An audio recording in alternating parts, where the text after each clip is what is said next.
نحمده ونصلي على رسوله الكريم اما بعد فاعوذ بالله من الشيطان الرجيم بسم الله الرحمن الرحيم لقد رضي الله عن المؤمنين إذ يبايعونك تحت الشجرة وقال النبي صلى الله عليه وسلم أرحم أمتي بأمتي أبو بكر وأشدهم في أمر الله عمر وأصدقهم حياء عثمان وأقضاهم علي وفاطمة السيدة نساء أهل الجنة وقال النبي صلى الله عليه وسلم لكل نبي رفيق ورفيقي في الجنة عثمان اللهم صل على محمد وعلى آل محمد كما صليت على إبراهيم وعلى آل إبراهيم إنك حميد مجيد اللهم بارك على محمد وعلى آل محمد كما باركت على إبراهيم وعلى آل إبراهيم إنك حميد مجيد۔ قربانی کا سیزن گزر گیا۔ اسی قربانی میں ہم نے اللہ کے حضور قربانی پیش کی ہے۔ حضرت ابراہیم علیہ السلام نے قربانی کی، جس کی وجہ سے تمام امت آج اسی عملاً قربانی میں مشغول ہیں۔ تو یہی قربانی کا طریقہ شروع سے آج تک چلا آ رہا ہے کہ بہت سارے لوگ ایسے ہیں جو مال کی قربانی کرتے ہیں، جان کی قربانی دیتے ہیں، اپنے آپ کو اللہ کے راستے میں قربان کر دیتے ہیں، اللہ کے راستے میں اپنے آپ کو شہید کرتے ہیں۔ تو انہی قربانیوں میں سے ایک قربانی حضرت عثمان غنی رضی اللہ تعالیٰ عنہ کی قربانی ہے۔ شاعر نے لکھا ہے کہ وہ لوگ جنہوں نے خون دے کر اس باغ کو رونق بخشی ہے، وہ لوگ جنہوں نے خون دے کر اس باغ کو رونق بخشی ہے، دو چار سے دنیا واقف ہیں، گمنام نہ جانے کتنے ہیں۔ تو انہی قربانیوں میں سے ایک قربانی مظلوم مدینہ، پیکر شرم و حیا، منبع جود و سخا، خلیفہ صوم،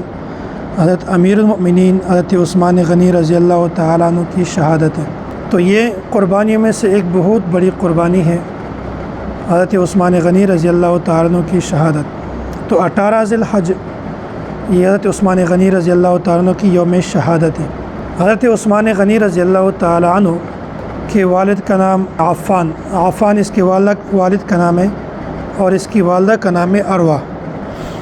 34 سال کی عمر میں حضرت عثمان غنی رضی اللہ تعالیٰ عنہ نے حضرت ابوبکر صدیق رضی اللہ تعالیٰ عنہ کے دعوت پر اسلام قبول کیا، اور سب سے پہلے اسلام قبول کرنے والے حضرت ابوبکر صدیق رضی اللہ تعالیٰ عنہ تھے۔ اور جب انہوں نے اسلام قبول کیا، اس کے بعد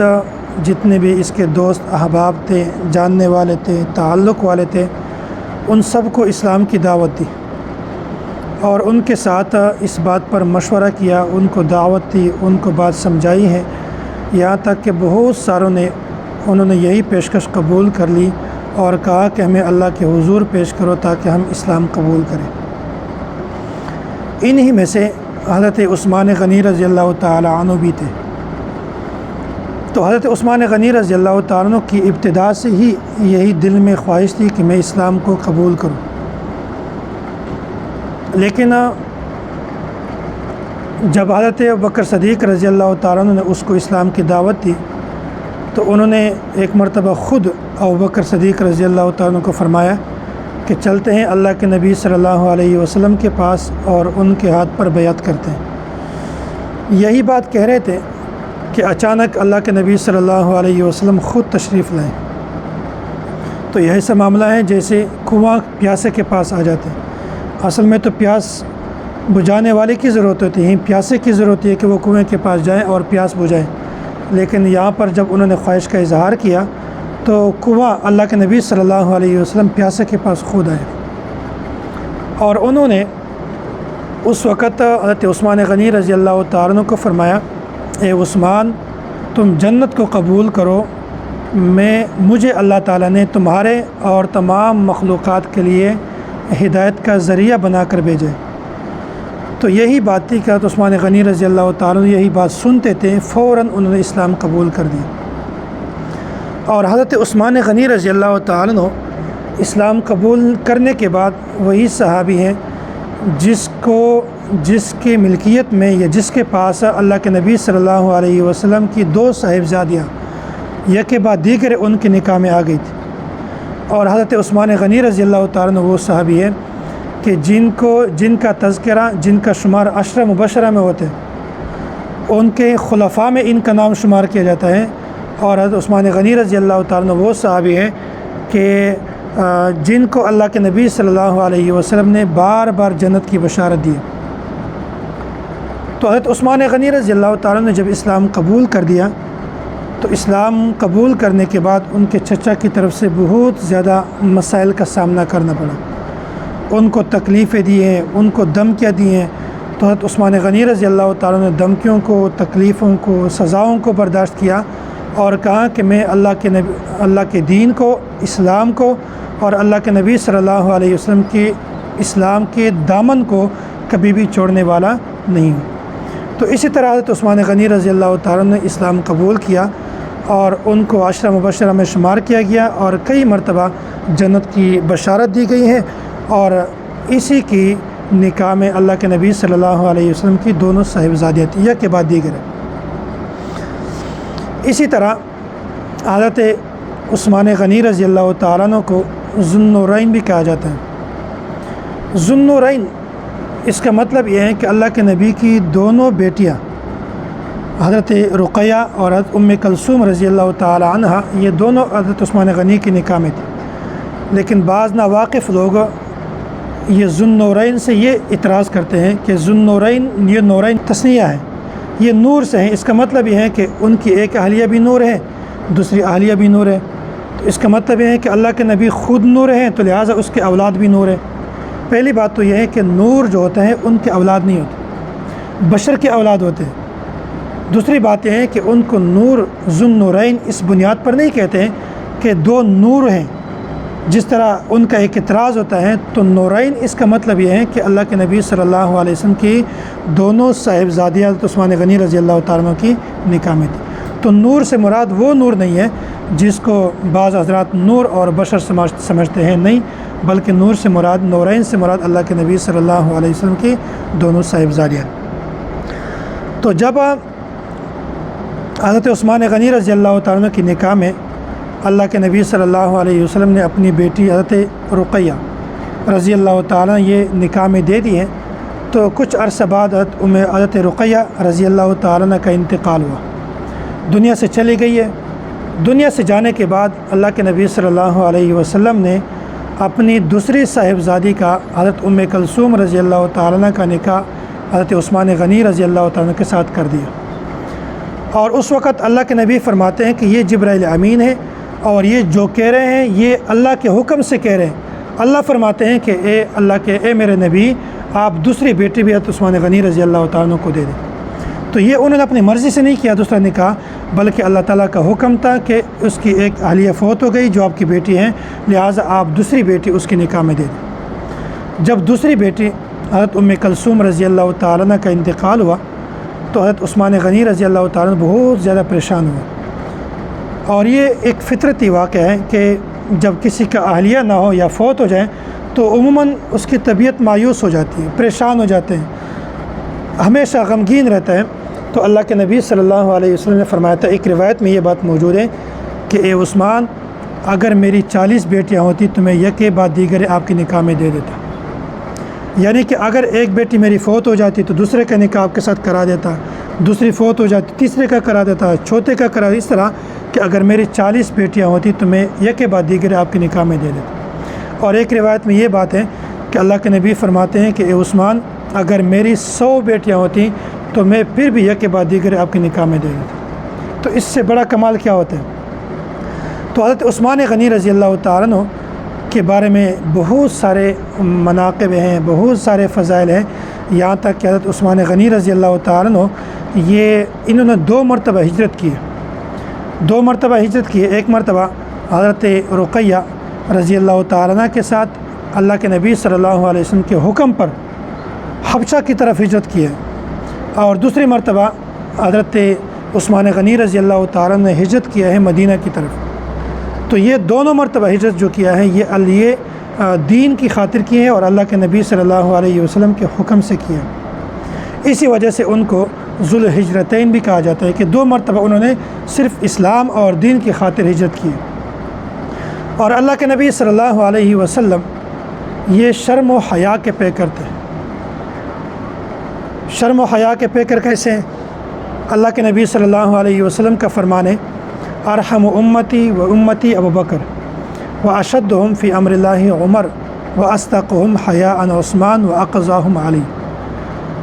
یعنی اللہ کے نبی صلی اللہ علیہ وسلم خود فرماتے ہیں کہ میرے امت پر سب سے زیادہ رحم کرنے والا یہ ابو بکر صدیق رضی اللہ تعالیٰ عنہ ہے۔ ارحم امتی بامتی ابو بکر و اشدہم فی امر اللہ عمر، اور دین کے معاملے میں، اسلام کے معاملے میں سب سے زیادہ سخت حضرت عمر رضی اللہ تعالیٰ عنہ، و اقضاہم علی، اور فیصلے کے معاملے میں سب سے زیادہ بہتر حضرت علی رضی اللہ تعالیٰ عنہ۔ اور پھر فرماتے ہیں کہ اسی طرح حلال اور حرام کے معاملے میں، یعنی مسائل کے سمجھنے میں، سمجھانے میں زیادہ علم رکھنے والے وہ حضرت معاذ بن جبل رضی اللہ تعالیٰ عنہ۔ اور اللہ کے نبی صلی اللہ علیہ وسلم نے یہ بھی فرما دیا تھا کہ قاریوں میں سب سے بہترین قرات کرنے والے یہ حضرت ابی بن کعب رضی اللہ تعالیٰ عنہ۔ حضرت ابی بن کعب رضی اللہ تعالیٰ عنہ وہ صحابی ہیں کہ جن کے بارے میں اللہ نے خود اللہ کے نبی کو فرمایا تھا کہ تم حضرت ابی بن کعب رضی اللہ تعالیٰ عنہ سے قرات سنو، ان سے تلاوت سنو۔ اور جب اللہ کے نبی صلی اللہ علیہ وسلم نے ابی بن کعب رضی اللہ تعالیٰ عنہ کو یہ بات کہی تو انہوں نے کہا تھا کہ واقعتاً اللہ نے میرا نام لیا ہے؟ تو اللہ کے نبی نے فرمایا کہ جی ہاں، بالکل آپ کا نام لیا ہے کہ میں آپ سے ہی تلاوت سنوں۔ تو حضرت ابی بن کعب رضی اللہ تعالیٰ عنہ کہ اس وقت ہوش اڑ گیا کہ کیسے اللہ تعالیٰ نے باقی صحابہ کو چھوڑ کر میرا نام لیا ہے کہ میں آپ کے سامنے تلاوت کروں اور قرآن کریم سنوں۔ تو بہرحال اس طرح فرائض کے جو مسائل ہیں، میراث کے مسائل ہیں، اللہ کے نبی صلی اللہ علیہ وسلم فرماتے ہیں کہ میراث کے مسائل میں سب سے زیادہ علم رکھنے والے یہ حضرت زید بن ثابت رضی اللہ تعالیٰ عنہ۔ اور اسی طرح فرماتے ہیں کہ ہر امت میں ایک امین ہوتا ہے، لیکن میری امت کا جو امین ہے یہ عبیدہ بن جراح رضی اللہ تعالیٰ عنہ۔ تو اسی طرح اللہ کے نبی صلی اللہ علیہ وسلم ایک مرتبہ اپنے گھر میں تشریف فرماتے ہیں، تو یہ میں شرم اور حیا کی بات کر رہا ہوں۔ ایک مرتبہ حضرت ابوبکر صدیق رضی اللہ تعالیٰ تشریف لائے، اللہ کے نبی صلی اللہ علیہ وسلم جیسے بیٹھے تھے، ابوبکر صدیق نے اجازت مانگی، اللہ کے نبی نے اجازت دی، تو اجازت دینے کے بعد جب ابوبکر صدیق رضی اللہ تشریف لائے تو اللہ کے نبی صلی اللہ علیہ وسلم جس طرح پہلے بیٹھے تھے بعد میں بھی اسی طرح بیٹھے تھے۔ اور اس کے بعد حضرت عمر فاروق رضی اللہ تعالیٰ تشریف لائے، اجازت مانگی، اللہ کے نبی نے اجازت دی، تو اجازت دینے کے بعد جب اندر آئے تو جس طرح پہلے بیٹھے تھے بعد میں بھی اسی طرح بیٹھے تھے۔ تیسری مرتبہ حضرت عثمان غنی رضی اللہ تعالیٰ نے اجازت مانگی، یا رسول اللہ اجازت اندر آنے کی؟ اللہ کے نبی صلی اللہ علیہ وسلم نے اجازت سے پہلے اپنے کپڑوں کو سمیٹا ہے، جس طرح ادب اور احترام کرتے ہیں، اپنے کپڑوں کو سمیٹا ہے، سیدھا ہو گئے۔ اس کے بعد حضرت عثمان غنی رضی اللہ تعالیٰ کو اجازت دی۔ تھوڑی دیر بعد امی عائشہ رضی اللہ تعالیٰ عنہ نے اللہ کے نبی سے سوال کیا، یا رسول اللہ حضرت ابوبکر صدیق رضی اللہ تعالیٰ وہ بھی تشریف لائیں، حضرت عمر فاروق رضی اللہ تعالیٰ وہ بھی تشریف لائیں، لیکن آپ تو جس طرح پہلے بیٹھے تھے بعد میں بھی اسی طرح بیٹھے تھے، لیکن جب حضرت عثمان غنی رضی اللہ تعالیٰ تشریف لائے تو آپ نے شرم اور حیا کی وجہ سے اپنی حیت کو تبدیل کیا، کپڑوں کو سمیٹ لیا۔ تو اللہ کے نبی نے فرما دیا تھا کہ سنو، جس بندے سے فرشتے شرم حیا کرتے ہیں اس سے اللہ کے نبی کیوں حیا نہ کریں، اس سے آپ کے نبی کیوں حیا نہ کریں جس سے فرشتے شرم اور حیا کرتے ہیں۔ تو یہ حضرت عثمان غنی رضی اللہ تعالیٰ یہ شرم اور حیا کے پیکر تھے۔ اسی طرح حضرت عثمان غنی رضی اللہ تعالیٰ کو ایک اعزاز اور بھی ملا ہے، وہ ہے کاتب وحی کا۔ حضور علیہ الصلوۃ والسلام کے دیگر بھی کاتبین وحی تھے، وحی کو لکھنے والے تھے، قرآن کریم کو لکھنے والے تھے، احادیث کو لکھنے والے تھے، لیکن اسی کاتبین وحی میں حضرت عثمان غنی رضی اللہ تعالیٰ بھی تھے۔ سورۃ الحجرات سے لے کر بالکل آخر تک سب سے پہلے قرآن کریم حضرت عثمان غنی رضی اللہ تعالیٰ نے لکھا۔ اسی طرح آخری بات بیعت رضوان کے متعلق ہے کہ جب حضرت عثمان غنی رضی اللہ تعالیٰ کو اللہ کے نبی صلی اللہ علیہ وسلم نے سفیر بنا کر بھیجا کہ آپ مکہ میں جائیں اور یہ معاملات کریں، جب وہاں پہنچ گئے تو اس کے بعد یہ بات مشہور ہو گئی کہ حضرت عثمان غنی رضی اللہ تعالیٰ عنہ کو شہید کر دیا گیا۔ تو اللہ کے نبی صلی اللہ علیہ وسلم نے صحابہ کرام کو جمع کیا۔ روایت میں آتے ہیں کہ 1400 صحابہ کرام اللہ کے نبی نے ان کو جمع کیا اور ان سے کہا تھا کہ حضرت عثمان غنی کو شہید کیا گیا ہے، تو لہٰذا ہم بیعت کرتے ہیں کہ جب تک ہم حضرت عثمان غنی کا بدلہ نہیں لیں گے ہم اس وقت تک آرام سے نہیں بیٹھیں گے۔ تو سب نے اسی موت پر بیعت کر دی، اور حضرت عثمان غنی رضی اللہ تعالیٰ عنہ یہ وہیں پر تھے۔ تو حضرت عثمان غنی رضی اللہ تعالیٰ عنہ وہ صحابی تھے کہ جس کا بدلہ لینے پر 1400 صحابہ کرام نے یک بار جمع ہو کر اللہ کے نبی کے ہاتھ پر بیعت کی، اور پھر جب اللہ کے نبی کے ہاتھ پر صحابہ کرام ہاتھ رکھتے تھے، آخر میں اللہ کے نبی نے اپنے ہاتھ پر اپنا ہاتھ رکھا اور کہا تھا کہ یہ ہاتھ جو ہے یا تو عثمان غنی رضی اللہ تعالیٰ عنہ کا ہاتھ ہے۔ تو جو بندہ اپنے ہاتھ کو عثمان غنی رضی اللہ تعالیٰ عنہ کا ہاتھ کہتے ہیں تو ان کا کتنا بڑا مقام اور مرتبہ ہوگا۔ اسی طرح حضرت عثمان غنی رضی اللہ تعالیٰ عنہ خود فرماتے ہیں کہ جب میں نے اللہ کے نبی صلی اللہ علیہ وسلم کے ہاتھ پر بیعت کی ہے، اس کے بعد سے لے کر آج تک میں نے یہ ہاتھ کبھی بھی اپنے شرمگاہ کے قریب نہیں کیا،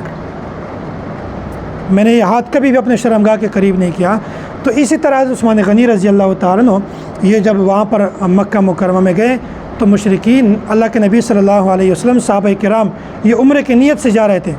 وہاں پر جب حضرت عثمان غنی رضی اللہ تعالیٰ عنہ تشریف لے گئے سفیر ہونے کی نیت سے، یہاں پر اللہ کے نبی تک پیغام پہنچا کہ ان کو شہید کیا گیا ہے، انہوں نے بیعت کی ہے۔ وہاں پر حضرت عثمان غنی رضی اللہ تعالیٰ عنہ زندہ ہیں، لیکن مشرکین نے ان سے کہا تھا کہ ہم آپ کے نبی کو تو اجازت نہیں دیتے عمرہ کرنے کی، لیکن آپ کو ہم اجازت دیتے ہیں کہ آپ عمرہ بھی کریں، آپ طواف بھی کریں، جو کرنا چاہتے ہیں کرو۔ لیکن حضرت عثمان غنی رضی اللہ تعالیٰ عنہ کو دیکھو، انہوں نے کہا تھا کہ جب تک میرا نبی حج اور عمرہ نہیں کرتا، طواف نہیں کرتا، اس وقت تک میں بھی عمرہ اور طواف نہیں کروں گا۔ تو حضرت عثمان غنی رضی اللہ تعالیٰ عنہ وہ صحابی ہیں کہ جس کے نکاح میں یکے بعد دیگریں اللہ کے نبی صلی اللہ علیہ وسلم کی 2 صاحبزادیاں تھیں، اور حضرت عثمان غنی رضی اللہ تعالیٰ عنہ یہ وہ صحابی ہیں کہ جن کا نام 10 مبشرہ میں شمار کیا گیا ہے اور خلفائے راشدہ میں اس کا نام ہے، اور اللہ کے نبی صلی اللہ علیہ وسلم نے کئی مرتبہ ان کو جنت کی بشارت دی ہے۔ اللہ تعالی ہم سب کو دین کی سمجھ عطا فرمائے، اللہ تعالی ہم سب کو صحابہ کرام کے ساتھ محبت عقیدت عطا فرمائے۔ وآخر دعوانا ان الحمد للہ رب العالمین۔